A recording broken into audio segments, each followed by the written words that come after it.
naglalab ako sa...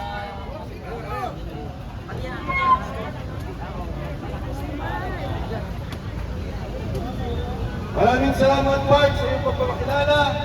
Sa lahat po ng mga kasama natin, isang maalap na hapon sa inyong lahat. Alam niyo mga kasama, narito tayo ngayon para gumitain mula ng isang taon nang kinidnap ang Pangulong Duterte. Bakit ko sinabing kinidnap? Ang kinidnap ang sarili nating gobyerno. Ngayon laban, nakasama natin ang 18 marino ng ating 18 brave marines. Ano po ang sinasabi nila? Sila ang sumusundo sa mga ICC commissioners at investigators. Sila ang nagbabayad ng hotel. Sila ang gumagawa ng pamaraan upang magkaroon ng investigasyon dito sa Maynas Hotel na pag-aari ni Saldico. Libre si Saldico nagbabayad. Doon sa unit ni Saldico sa Rapol sa Makati, doon dinadala ang mga witness, doon dinadala ang mga tao para ibuo ang kaso laban kay Pangulong Duterte. Sino ang nagdala? Si Senador Antonio Trillanes. Nangyari ang investigasyon 5 taon matapos tayo na mawala sa ICC. 5 taon, wala na tayo. Ginawa ang investigasyon. At hindi lang basta-basta investigasyon. Inayos ang kaso. Inilabas ang mga testigo. Hindi para tingnan ang katotohanan. Hindi para ayusin ang hustisya.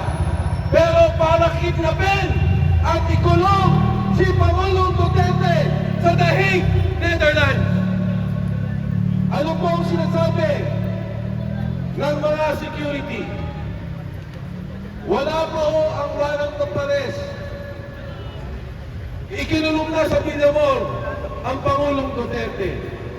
Sinikurado nila na mula Hong Kong makukuha si Duterte at madadala sa Netherlands. Mga kababayan, wala akong problema sa hustisya. Wala akong problema kung anong nais na sa katotohanan. Tandaan ninyo, si Pangulong Estrada kinusuhan sa Pilipinas, sa korte sa Pilipinas, ikinulong sa Pilipinas. Ang Pangulong Gloria Macapagal Arroyo kinasuhan sa Pilipinas. Batas ng Pilipinas, ikinulong sa Pilipinas. Pero si Pangulong Duterte, kinidnap ng ating gobyerno. Ang sabi ni Saldico, si Bongbong Marcos mismo ang mastermind sa kaso ni Duterte, sa pagtistigo ni Trillanes, sa perang ibinibigay at kung siya ay kidnapin at ilipad sa The Hague, Netherlands.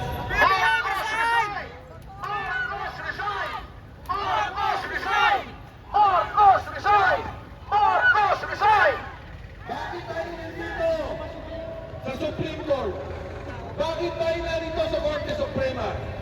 Alam niyo ba na ang ICC, ang ibig sabihin po niyan, pagka ang isang bansa magulo, walang kaayusan, ang mga korte ay hindi nagpa-function o walang independensa ang korte, doon lamang dadalhin sa ICC.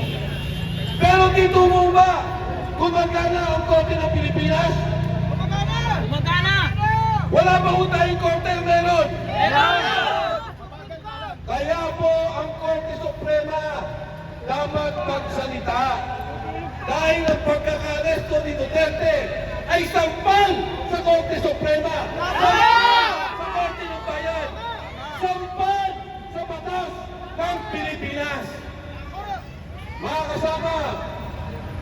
bumaba si Sergeant Gutesa, sinabi na sa amin ang ICC. Sabi namin sa kanya, Sergeant Gutesa, siguro hindi panahon na banggitin mo ang ICC. Alam niyo, ang sabi ni Sergeant Gutesa, ang matataas na mga opisyal ng gobyerno nasa Maidas, nagmumonitor sa pag-aresto kay Pangulong Duterte. Ano ang sabi ng 18 sundalo? Magmula po ng airport, ibibigay ng tao ni Senador Trillanes ang susi sa mga hotel nila. Magsundo sa mga investigador, dadalhin nila sa mga hotel, ibibigay ang susi. Susunduin nila gamit ang kotse ni Saldico. Magmula doon, pagpunta ng Maidas Hotel, susunduin ang mga gusto nilang testigo. Susunduin yung gusto nilang magsalita laban kay Pangulong Duterte. Gamit ang pondo ni Saldico. Gamit ang hotel ni Saldico. Gamit ang mga unit ni Saldico. Kaya ito po, mga kasama, ang nangyayari sa ating bansa sa ngayon. Sa takot siguro nila kay Pangulong Duterte, nag-usap-usap, mas mabuti ilabas niya ng bansa kaysa kasuhan sa Pilipinas. Pero hindi nila naintindihan sa ginawa nila, naging martir si Pangulong Rudy Duterte. Duterte! Duterte! Duterte! Duterte! Duterte! Tatlo lang po sa aking kaisipan ang namatay na matatanda ng sambayanan. Ang pagkamatay ni Jose Rizal dito sa Luneta. Ang pagkamatay ni Ninoy Aquino sa tarmac ng NAIA na pinaslan ng mga sundalo, pinaslan sa ilalim ng administrasyon ni Ferdinand Marcos Sr. At ngayon, sa ating kasaysayan, pag namatay ang Pangulong Duterte sa The Hague, Netherlands, siya lang ang tanging Pangulo na kinidnap ng sarili niyang gobyerno. Takot sa kanya dahil sa politika, inipit ang isang Pilipino, ang isang leader na minamahal ng sambayan ng Pilipinas. Yan po, walang iba, kundi ang Pangulong Rodrigo Duterte. Yung pong 18, kinasuhan ko. Ako mismo, kinasuhan. Ang isang magaling at matapang na abogado, Attorney Levi Baligon, kinasuhan po nila. Kinasuhan dahil nagsabi ng katotohanan sa pagnanakaw ng pondo ng bayan. Ano bang sinabi ng mga sundalo? Nag-deliver kami sa mga senador. Nag-deliver kami sa mga congressman. Nag-deliver kami kay Speaker Martin Romualdez at kay Pangulong Bongbong Marcos. Yan ang sinasabi ng mga sundalo. Yung bilyon-bilyon na mali-maleta ng dinideliver nila, yan po ay pera ninyo. Pera ng kapulisan na makasama natin. Pera ng taong bayan. Dahil po yan ay buwis na binabayad po natin. Pero ayaw nilang pakinggan. Pagkos, ang mga nagsalita pa ang kinakasuhan. Kaya po, ngayong hapon, nananawagan kami sa Korte Suprema. Baka kayo na lang ang institusyon na maaaring magbigay ustisya sa sambayanan. Ayaw mag-imbestiga ng Kongreso dahil kasama sila sa binibigyan ng pera.